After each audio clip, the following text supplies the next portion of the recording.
தந்தை மகன் தூயாவின் பெயராலே ஆமீன். அன்பின் பரலோக பிதாவே, உம்மை நாங்கள் போற்றுகிறோம், புகழ்கிறோம், உமக்கு நன்றி செலுத்துகிறோம். இறைவா, தூய மத்தேயு எழுதிய நற்செய்தியினுடைய விளக்கங்களை நாங்கள் சிந்தித்து கொண்டு தியானித்து கொண்டிருக்கின்ற இந்த நாட்களிலே உம்முடைய ஆசீர்வாதங்களை எங்களுக்கு மிகுதியாக தருவீராக. இந்த நற்செய்தியை முழுமையாக சரியான விதத்தில் புரிந்து கொண்டு அவற்றை எங்களுடைய வாழ்க்கையில் கடைபிடித்து உமக்கு உகந்த மக்களாக வாழ எங்களை ஆசீர்வதிக்க வேண்டுமென்று செபிக்கிறோம். அன்பின் ஆண்டவரே, இன்று இதோ இந்த வகுப்பை உமது திருப்பாதத்தில் ஒப்புக்கொடுக்கிறோம். இது வழியாக நாங்கள் கேட்கிற இறை வார்த்தைகள், விளக்கங்கள் அனைத்தும் எங்களுடைய ஆழ்மனதில் பதிந்து 30 மேனி 60 மேனி 100 மேனி பலன் தர வல்லமை தர வேண்டும் என்று உம்மை நோக்கி மன்றாடுகிறோம். எங்கள் ஜெபங்களும் பரலோக பிதாவே, ஆமீன். ஹல்லேலூயா, ஹல்லேலூயா, ஹல்லேலூயா. இயேசுவுக்கே புகழ், இயேசுவுக்கே புகழ். மரியே வாழ்க, மரியே வாழ்க, மரியே வாழ்க, மரியே வாழ்க. அன்பு சகோதரர்களே, கடந்த முன்னுரை வகுப்பிலே நாம் பார்த்தோம், புனித மத்தேயு நற்செய்தியாளர் விண்ணரசை மையப்படுத்தி இந்த புத்தகத்தை எழுதியிருப்பதை நாம் பார்க்கிறோம். அதனுடைய தொடர்ச்சியாக முதல் அதிகாரத்தை, மத்தேயு எழுதிய நற்செய்தி 1ஆம் அதிகாரத்தை நாம் இன்று விளக்கமாக பார்க்க இருக்கின்றோம். முன்னுரையிலே பார்த்தது போன்று 31 முறை விண்ணரசு என்ற வார்த்தை பயன்படுத்தப்படுகிறது. 3 முறை திருச்சபை என்ற வார்த்தை பயன்படுத்தப்படுகிறது. எப்படி? 31 முறை விண்ணரசு என்ற வார்த்தையும் 3 முறை திருச்சபை என்ற வார்த்தையும் பயன்படுத்தப்படுகிறது. இதனுடைய பொருள் என்னவென்று ஆழத்தில் சிந்திக்கும் போது, விண்ணரசினுடைய மதிப்பீடுகள், விண்ணரசினுடைய தன்மைகள், விண்ணரசினுடைய விழுமியங்கள் எல்லாம் இந்த திருச்சபையில் இருக்கிறது. விண்ணரசினுடைய விழுமியங்கள் எல்லாம் திருச்சபையிலே இருக்கிறது என்பதை மையப்படுத்தி மத்தேயு நற்செய்தியாளர் தெளிவாக எடுத்து காட்டுகின்றார். இன்று முதல் அதிகாரத்தை பார்க்கும்போது, முதல் அதிகாரத்திலேயே இயேசுவினுடைய மூதாதையர் பட்டியல் தெளிவாக சொல்லப்படுகின்றது. நாம் விவிலியம் வாசிக்கும் போது மூதாதையர் பட்டியல் என்றாலே, பல பெயர்கள் வந்தாலே அந்த பேஜை அப்படியே மறித்து விடுவோம். ஏனென்றால் அதிலே ரொம்ப ஆர்வத்தை செலுத்துவதில்லை.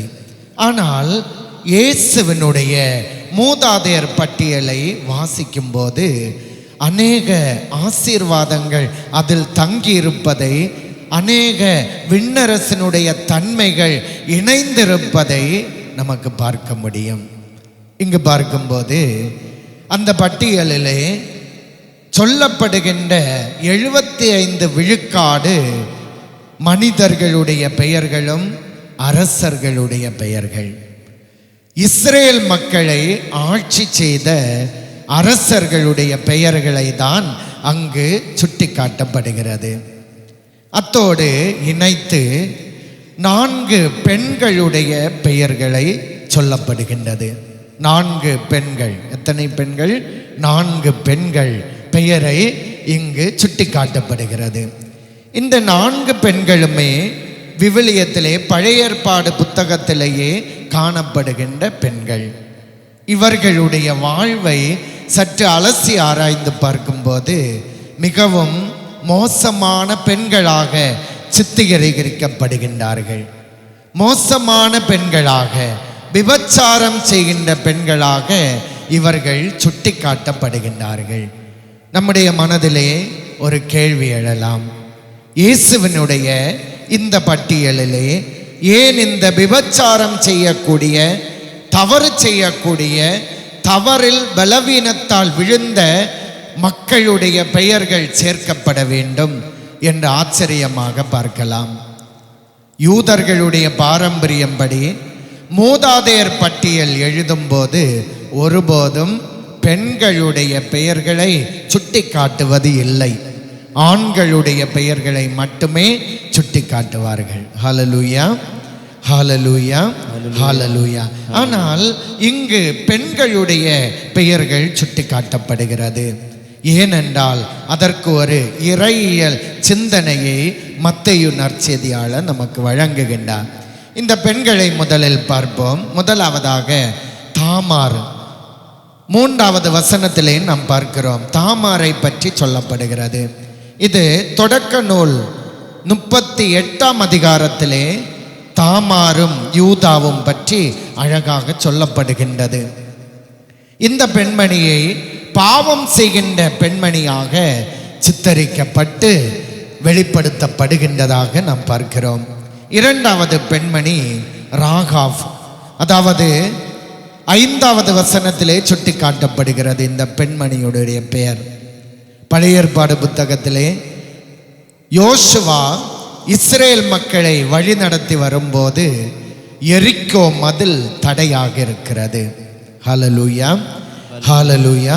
நமக்கு தெரியும் அந்த எரிக்கோ மதிலை 7 நாட்கள் சுற்றி வருகிறார்கள். 7வது நாள் 7 முறை சுற்றுகின்றார்கள். அப்படி அந்த எரிக்கோ மதில் இடிந்து விழுகிறது. இஸ்ரேல் மக்கள் அந்த நாட்டை சொந்தமாக்கி, அந்த நகரை சொந்தமாக்கி கொள்கிறார்கள். ஹல்லேலூயா, ஹல்லேலூயா, ஹல்லேலூயா. அப்படி என்றால் இந்த மதில் புறம்பிலே ஒரு இல்லம் அமைத்து, அந்த மதில் மிகவும் விசாலமாக அமைக்கப்பட்ட மதில், அந்த மதில் புறம்பிலேயே அமைக்கப்பட்ட ஒரு இல்லத்திலே வாழ்ந்த ராகாப், அவள்தான் இந்த பட்டியலிலே சேர்க்கப்பட்டிருக்கிறாள். பாவம் செய்த அந்த பெண்மணி இந்த பட்டியலிலே சேர்க்கப்பட்டிருக்கிறார். 3வதாக ரூத் என்ற பெயர் சொல்லப்படுகின்றது. 5ஆம் வசனத்திலே நாம் பார்க்கிறோம். ரூத்தினுடைய புத்தகத்திலே நாம் பார்க்கிறோம், அவருடைய வாழ்க்கையிலும் பாவத்தின் நிமித்தமாக வழிவந்த, பின்காமியாக வந்த ஒரு பெண்மணி தான் ரூத். அதாவது நம்முடைய வாழ்விலே ஏராளமான துன்பங்கள், இன்னல்கள் அல்லது இடுக்கண்கள், பாவச்சூழல்கள் எல்லாம் இருக்கும் போதும் ஆண்டவர் அது வழியாக மனிதர்களுக்கு ஒரு பாடத்தை புகட்டுகிறார் என்பதை இது சுட்டி காட்டுகின்றது. இந்த புத்தகத்திலே நாம் பார்க்கும்போது இன்னும் ஒரு பெண்மணி சுட்டி காட்டப்படுகிறார். தாவீதினுடைய மனைவியாக்கப்பட்ட உரியாவினுடைய மனைவி. 6வது வசனத்திலே நாம் பார்க்கிறோம் பத்சேபா. அவருடைய வாழ்க்கையும் பார்க்கும்போது தவறான முறையில் தன்னுடைய மனைவியாக தாவீது பெற்றுக்கொண்டு அது வழியாக தன்னுடைய மகனை பெற்றெடுக்கிறார். இப்படியாக அந்த பட்டியலில் சேர்க்கப்பட்டிருக்கின்ற பெயர்கள் அனைத்துமே மோசமான பெண்களாக இருந்தாலும் இதற்கு ஒரு இறையியல் கருத்தை ஆண்டவர் வலுப்படுத்துகின்றார். ஹல்லேலூயா, ஹல்லேலூயா, ஹல்லேலூயா. இயேசுவுக்கே புகழ், இயேசுவுக்கே புகழ். அதாவது இயேசு கிறிஸ்து இந்த உலகத்திலே பிறப்பதற்கு முன்னால் என்னுடைய மூதாதையர் யாராக இருக்க வேண்டும் என்று தெளிவாக அறிந்திருக்கிறார். இந்த உலகத்திலே யாருமே, எந்த மனிதருமே, உலகத்திலே பிறக்கக்கூடிய மனிதர்களுடைய மூதாதையர்கள் யாராக இருக்க வேண்டும் என்று சொந்தமாக தீர்மானிக்க முடியாது. ஆனால் இயேசு கிறிஸ்துவனுடைய மூதாதையர்கள் யார் யாராக இருக்க வேண்டும் என்று தெளிவாக அவர் அறிந்திருக்கிறார், அவரே தீர்மானித்திருக்கிறார்.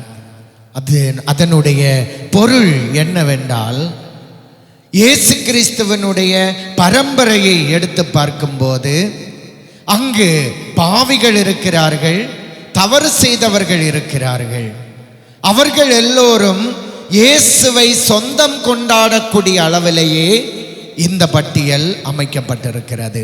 அமன்பானவர்களே, இயேசு கிறிஸ்துவை இந்த உலகத்தில் உள்ள அத்தனை மக்களும் சொந்தமாக கொண்டாட வேண்டும், சொந்தமாக்கி கொள்ள வேண்டும்.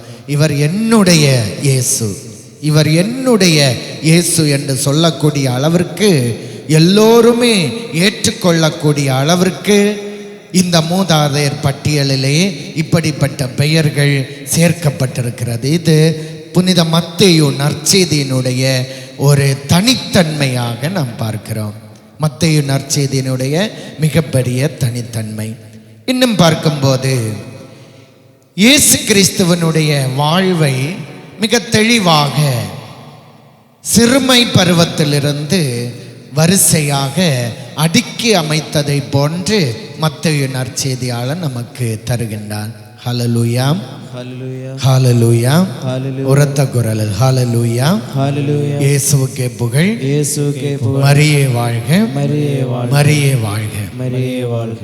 புனித மத்தேயு எழுதிய நற்செய்தி 1ஆம் அதிகாரம் 18ஆம் வசனம் முதல் பார்க்கும்போது இயேசு கிறிஸ்துவனுடைய பிறப்பு பற்றிய செய்தி அழகாக சொல்லப்படுகிறது. அதிலே நீதிமான் யார் என்று சொல்லப்படுகிறது.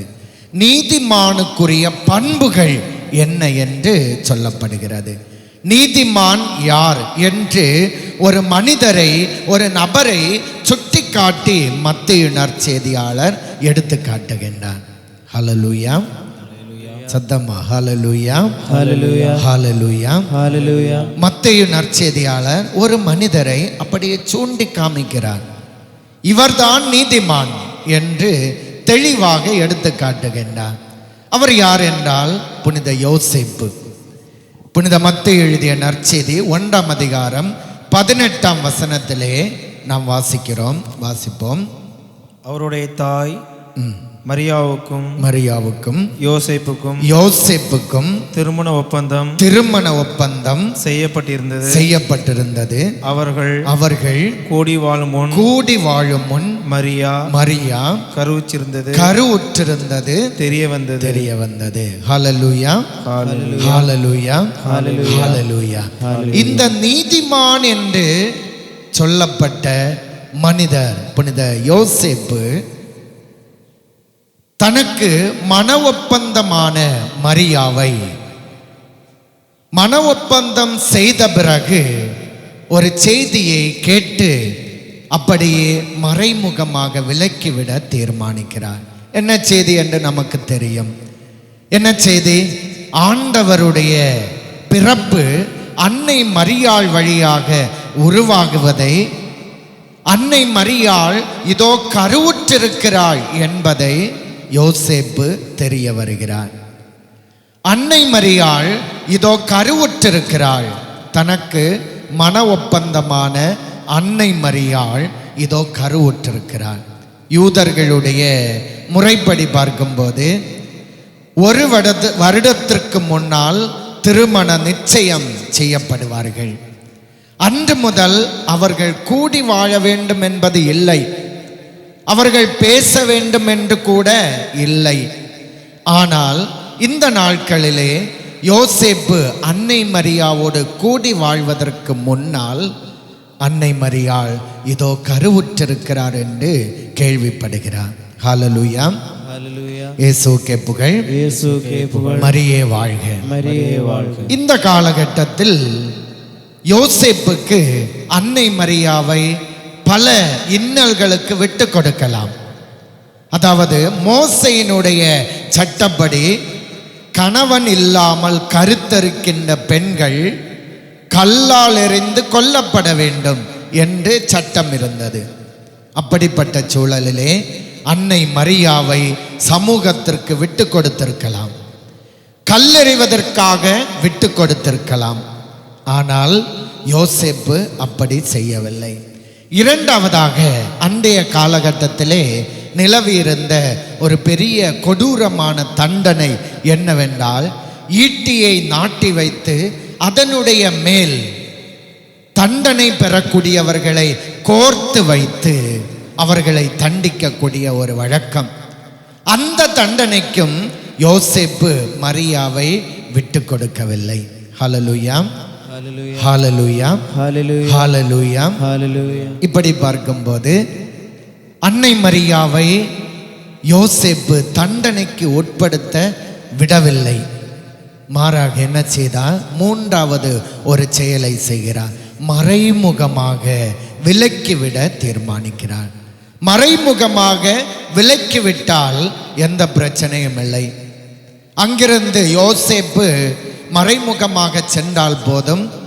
அன்னை மரியாவினுடைய வயிற்றில் வளரக்கூடிய குழந்தைக்கு காரணம் யார் என்று கேட்டால் யோசேப்பு தான் என்று சொல்லி யோசேப்பு தன்னுடைய அந்த குற்றத்தை எல்லாம் ஏற்றுக்கொண்டு மறைமுகமாக விலக்கிவிட தீர்மானிக்கிறார். ஹல்லேலூயா, ஹல்லேலூயா, ஹல்லேலூயா. ஹல்லேலூயா. இயேசுவுக்கே புகழ், இயேசுவுக்கே புகழ். மரியே வாழ்க, மரியே வாழ்க, மரியே வாழ்க. மரியே வாழ்க. இப்படி புதிய ஏற்பாட்டிலே நீதிமான் என்று அழைக்கப்படுகின்ற யோசேப்பு நீதி மறுக்கப்படுவதாக நாம் பார்க்கிறோம். அதாவது யோசேப்பு மிக எளிமையான நல்ல ஒரு மனிதனாக மத்தேயு நற்செய்தியாளர் சுட்டி காட்டுகின்றார். ஹல்லேலூயா, ஹல்லேலூயா, ஹல்லேலூயா. ஹல்லேலூயா. எப்படி சுட்டி காட்டுகிறார்? நல்ல ஒரு மனிதனாக நீதிமானாக சுட்டி காட்டுகின்றார்.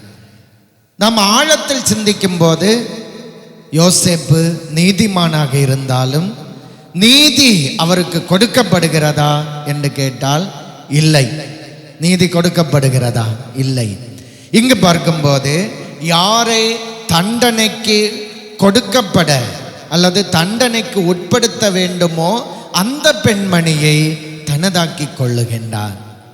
மறைவாக விலக்கிவிட தீர்மானித்த அந்த பெண்மணியை ஆண்டவருடைய தூதர் கனவில் சொன்னார் என்பதற்காக ஏற்றுக்கொள்ளுகின்றார்.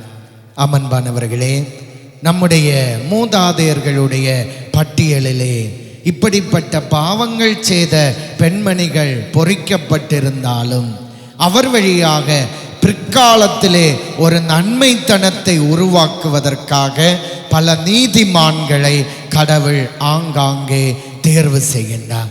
அப்படி தேர்வு செய்த ஒரு நீதிமான் தான் புனித யோசேப்பு. தவறு செய்பவர்களுடைய தவற்றையும் அவர்களுக்கு கிடைக்கவிருந்த தண்டனையும் சொந்தமாக ஏற்றுக்கொள்கிறார். இதுதான் மத்தேயு நற்செய்தியாளர் எடுத்து காட்டுகின்ற நீதி. நம்முடைய பார்வையிலே நீதி என்பது கொடுக்க வேண்டிய நீதியை, கொடுக்க வேண்டிய பொருளை, கொடுக்க வேண்டிய மதிப்பை ஒவ்வொருவருக்கும் கொடுக்க வேண்டிய நேரத்தில் கொடுப்பது நீதி என்றால், விவிலியத்தினுடைய பின்னணியிலே பார்க்கும்போது சற்று வித்தியாசப்படுகிறது. என்ன வித்தியாசம்? நீதி மறுக்கப்படும் போது, அந்த தவற்றை சொந்தமாக்கி கொள்ளும் போது யோசேப்பு நீதிமானாக மாற்றப்படுகின்றான். ஹல்லேலூயா, ஹல்லேலூயா, ஹல்லேலூயா, ஹல்லேலூயா. ஹல்லேலூயா. இதுதான் மத்தேயு நற்செய்தியாளர் காட்டுகின்ற ஆன்மீக வாழ்வு, நீதிக்குரிய வாழ்வு, விண்ணரசனுடைய வாழ்வு. இதுதான் உண்மையிலே நீதிக்குரிய வாழ்வு என்பதை சுட்டி காட்டுகின்றான். இன்னும் பார்க்கும்போது தூயாவியால் கருவுற்றிருக்கிறாள் என்று மரியாவை பற்றி யோசேப்புக்கு கனவில் சொல்லப்பட்ட போது யோசேப்பு உண்மையிலே தூயாவியால் நிரம்பப்பட்டிருந்தார். எனவே தூயாவியால் நிரம்பப்பட்ட அன்னை மரியாவை தூயாவியால் நிரப்பப்பட்ட நீதிமானுக்குரிய பண்புகளோடு இருக்கக்கூடிய யோசேப்பு பெற்றுக்கொள்வதை நாம் பார்க்கிறோம். ஹல்லேலூயா, ஹல்லேலூயா. நாம் வாசிப்போம் புனித மத்தேயு எழுதிய நற்செய்தி 1ஆம் அதிகாரம் 22வது வசனம். அதிலே முதல் வாக்குறுதி, விவிலியத்திலே புதிய ஏற்பாடு புத்தகத்திலே முதல் வாக்குறுதி எதுவென்று கேட்டால் 1ஆம் அதிகாரம் 22ஆம் வசனத்தில் சொல்லப்படுகின்ற வாக்குறுதி. வாசிப்போம். இதோ இதோ கன்னி கருவுற்று ஒரு ஆண்மகவை பெற்றெடுப்பார். அக்குழந்தைக்கு இம்மானுவேல் என பெயரிட வேண்டும். ஹல்லேலூயா, ஹல்லேலூயா, இயேசுவுக்கே புகழ். ஒரு கன்னி கருவுற்று ஒரு ஆண்மகவை பெற்றெடுப்பார். அவருக்கு என்ன பெயரிட வேண்டும்? இம்மானுவேல். என்ன பெயர்? இம்மானுவேல். இம்மானுவேல் என்றால் ஆண்டவர் நம்மோடு இருக்கிறார். இம்மானுவேல் என்றால் ஆண்டவர் நம்மோடு இருக்கிறார்.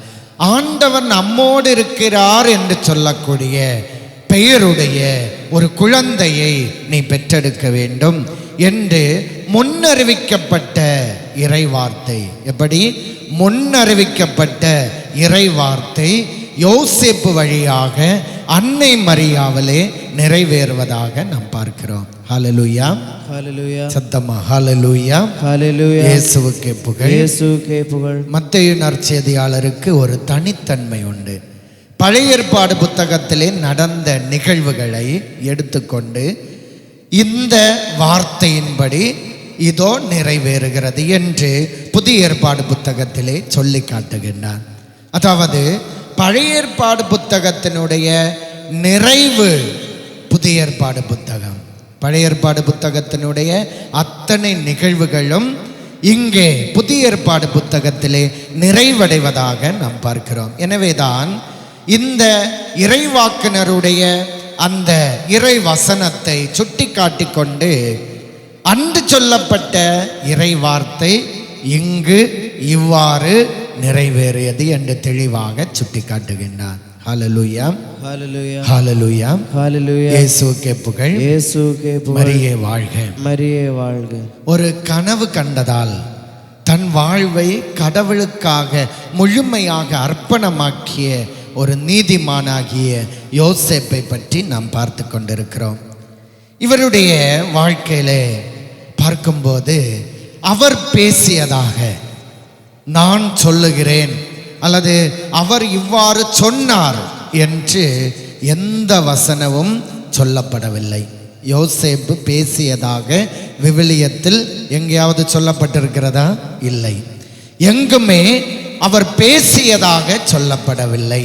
மாறாக அவருடைய வாழ்வின் மூலம், அவருடைய வாழ்க்கையின் மூலம் அவர் பல கருத்துக்களை, பல வாழ்க்கை முறையை திருச்சபைக்கு எடுத்து காட்டியிருக்கிறார். ஹல்லேலூயா, ஹல்லேலூயா, ஹல்லேலூயா, ஹல்லேலூயா, ஹல்லேலூயா, ஹல்லேலூயா.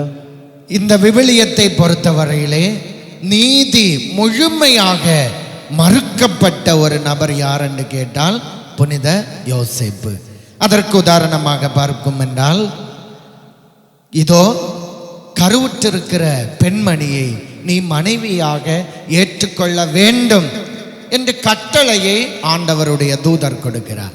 அவருடைய வாழ்க்கையில எல்லாம் கட்டளை. நீ இவ்வாறு செய்ய வேண்டும், இவ்வாறு நடக்க வேண்டும், இப்படி செய்ய வேண்டும் என்று கட்டளையை மட்டும் கொடுக்கின்ற, அதை ஏற்றுக்கொள்ளுகின்ற யோசேப்பை பார்க்கிறோம். இந்த கருவுற்ற பெண்மணியை உன்னுடைய மனைவியாக ஏற்றுக்கொள்ள வேண்டும். எப்படி? உன்னுடைய மனைவியாக ஏற்றுக்கொள்ள வேண்டும். குழந்தையை பெற்றெடுப்பதற்காக சத்திரமாக அலைந்து கொண்டிருக்கும் போது திடீரென்று குழந்தை பெறுவதற்கான அந்த நேரம் வந்தபோது மாட்டுத் தொழுவத்தை தேர்ந்தெடுக்கின்ற அன்னை மரியாள் யோசேப்பை பார்க்கிறோம். அங்கும் அவர் நீதி மறுக்கப்படுகிறார். அவருடைய பெயருக்கும் பெருமைக்கும் பெரிய மாளிகையில் இவர் பிறந்திருக்க வேண்டும். ஆனால் இதோ ஒரு மாட்டுத் தொழுவத்திலே பிறப்பதற்காக எடுத்து செல்லப்படுகிறார். அங்கும் ஒரு கட்டளை பிறக்கிறது. நீ உன்னுடைய குழந்தையை தூக்கி கொண்டு எகிப்திற்கு செல் என்று ஒரு கட்டளை கொடுக்கப்படுகிறது. அந்த கட்டளையும் அவர் எடுத்துக்கொண்டு கடந்து செல்லுகின்றார். மீண்டும் ஒரு கட்டளை, நீ பார்வோன் மன்னன் அவனுடைய மக்களும் இறந்து விட்டார்கள், எனவே நீ திரும்பி வர வேண்டும், நீ திரும்பி வர வேண்டும் என்று கட்டளையை கொடுக்கிறார். இன்னும் யூதர்களுடைய பாரம்பரியப்படி ஒரு குடும்பத்தினுடைய தந்தை குழந்தைக்கு பெயர் வைக்க வேண்டும். அந்த பெயர் வைக்கக்கூடிய அதிகாரத்தை கூட கடவுள் அவரிடமிருந்து பறித்து கொள்ளுகிறார். நான் சொல்லுகின்ற பெயரை இந்த குழந்தைக்கு போட வேண்டும். இம்மானுவேல் என்று ஏற்கனவே சொல்லப்பட்ட பெயரை நீ போட வேண்டும் என்று அந்த உரிமையும் கூட மறுக்கப்படுவதாக நாம் பார்க்கிறோம்.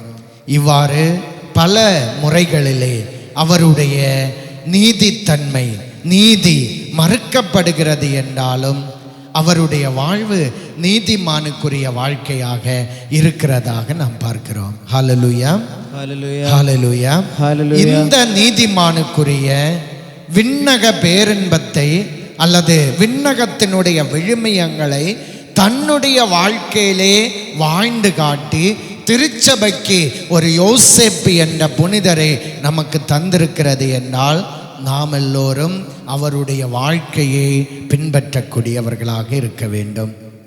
இன்னும் யோசேப்பு எந்த இடத்திலும் கேள்வி கேட்டதில்லை. ஏன் இப்படி நடக்கிறது, நான் இப்படி செய்ய வேண்டுமா என்று கேள்வி கேட்கவில்லை. மாறாக அதை அப்படியே மனதிலே ஏற்றுக்கொண்ட ஒரு மாமனிதரை நாம் பார்க்கிறோம்.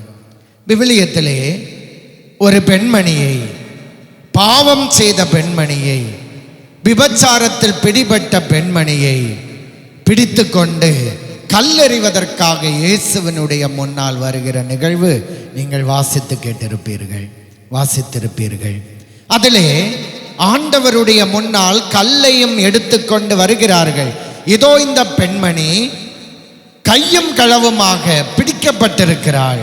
இவளை கல்லால் எறிந்து கொல்ல வேண்டும் என்பது மோசேயினுடைய சட்டம் என்று சொன்னபோது இயேசு அங்கு ஏதோ எழுதி கொண்டிருந்தார் என்று விவிலியம் சொல்கிறது. அவர் என்ன எழுதியிருப்பார் என்று நமக்குள்ளே சிந்தித்து பார்க்கும்போது, கடந்த நாட்களிலே அருள் தந்தை தானியேல் பூவனத்தில் அவர்களுடைய செய்தியிலேயே நான் கேட்டேன். இதற்கு ஒரு அழகான விளக்கத்தை அவர் கொடுத்திருக்கிறார். என்ன விளக்கம் என்றால், அவர் யோசேப்பு என்று அவர் எழுதி கொண்டிருந்தார், யோசேப்பு என்று எழுதி கொண்டிருந்திருப்பார் என்று சொல்லப்பட்டது. காரணம் என்னவென்றால், அன்னை மரியாவை கல்லெறிவதற்காக ஒரு கூட்ட மக்கள் காத்திருந்த போது அவர்களை எல்லாம் விடுத்துவிட்டு அன்னை மரியாவை தன்னோடு சேர்த்து கொண்டு கல்லறையாமல் அந்த பெண்மணியை பாதுகாத்த மாபெரும் ஒரு நீதிமான் தான் யோசேப்பு. அந்த வாழ்க்கையை கண்ட, அந்த வாழ்க்கையை அனுபவித்த அன்னை மரியாள் அதை தன்னுடைய மகனுக்கு சொல்லிக் கொடுத்திருப்பார். அந்த நினைவை மையப்படுத்தி கொண்டு இந்த பெண்மணி, இந்த பாவம் செய்த பெண்மணி கல்லால் எறிந்து கொல்லப்பட வேண்டியவள் அல்ல, அவள் மன்னிப்பு பெற வேண்டியவள் என்று சொல்லி மன்னிப்பு கொடுத்து அனுப்புவதாக நாம் பார்க்கிறோம். இவ்வாறு 1ஆம் அதிகாரத்திலேயே மிக தெளிவாக நீதிமானுக்குரிய பண்புகள், நீதிமானுக்குரிய கடமைகள், நீதிமானுக்குரிய செயல்பாடுகள் அத்தனையும் சொல்லப்படுகிறது. விண்ணரசில் காணப்படுகின்ற அத்தனை விழுமியங்களும் மதிப்பீடுகளும் திருச்சபையில் இருக்கிறது என்று மையப்படுத்தி அந்த திருச்சபைக்கு மாதிரியாக ஒரு தந்தையை, ஒரு நீதிமானை வெளிக்காட்டுகிறது இந்த நற்செய்தி. எனவே இந்த நற்செய்தி நம்மை எல்லோரையும் வாழ வைக்கிறது. எத்தனை துன்பங்கள் வந்தாலும், வேதனை வந்தாலும் நீதிமானுக்குரிய பண்போடு வாழ வேண்டும் என்பதை இந்த நற்செய்தி அல்லது மத்தேயு நற்செய்தியாளர் சுட்டி காட்டுகின்றார். எனவே இதை நாம் புரிந்து கொண்டு நம்முடைய வாழ்க்கையாக மாற்றுவோம். இனி அடுத்து வருகின்ற பகுதியிலேயே, வகுப்புகளிலே இனி வருகின்ற தொடர்ச்சியான பகுதிகளை, விளக்கங்களை நாம் பார்ப்போம். தொடர்ந்து வருகின்ற பகுதிகளை நல்ல முறையிலேயே நாம் புரிந்து கொண்டு இந்த நற்செய்தியை முழுமையாக புரிந்து கொள்ளும்போது உண்மையிலேயே நாம் நல்ல மனிதர்களாக, நல்ல கிறிஸ்தவர்களாக மாறுவதற்கு வழிகாட்டியாக அமையும் என்பதை புரிந்து கொள்ள முடியும். எனவே தொடர்ந்து ஜெபிப்போம். இறையாசி நமக்கு மிகுதியாக கிடைக்க மன்றாடுவோம். எல்லோரும் கண்களை அடைப்போம். கண்களை அடைத்து ஒரு நிமிடம் ஜெபிப்போம். அன்பின் பரலோக பிதாவே, உம்மை நாங்கள் போற்றுகிறோம், புகழ்கிறோம், உமக்கு நன்றி செலுத்துகிறோம். இறைவா, மூதாதையர் பட்டியலிலே அரசர்கள் குறிக்கப்பட்டார்கள், அதோடு இணைத்து பாவிகளாகிய பெண்மணிகளும் இணைக்கப்பட்டார்கள். ஆண்டவரை ஏற்றுக்கொள்ளக்கூடிய மனிதர்கள் பாவிகள் என்பதை ஆண்டவரே இந்த நூல் சுட்டி காட்டுகிறது என்பதை நாங்கள் அறிந்து கொள்கிறோம். இறைவா, உம்மை நாங்களும் என்னுடைய ஆண்டவர், என்னுடைய இயேசு கிறிஸ்து என்று ஏற்றுக்கொள்ள வல்லமை தாரும். இறைவா, எங்களுடைய வாழ்க்கையிலே உம்மை முழுமையாக ஏற்றுக்கொள்ளும்படி செய்தருளும். இறைவா, நீதிமானுக்குரிய பண்புகளோடு வாழ்ந்த புனித யோசேப்பை போல எங்களுடைய வாழ்க்கை அமைத்து கொள்ள வல்லமை தாரும். விண்ணரசுடைய தன்மைகளையும் விண்ணரசினுடைய விழுமியங்களையும் எங்களுடைய வாழ்விலே, திருச்சபை வாழ்விலே கண்டு காமித்து இறைவா வாழ வல்லமை தர வேண்டும் என்று செபிக்கிறோம். எங்கள் ஒவ்வொருவரையும் அர்ப்பணமாக்கி மன்றாடுகிறோம். எங்கள் ஜெபங்களும் பரலோக பிதாவே, ஆமென். தந்தை, மகன், தூய ஆவியின் பெயராலே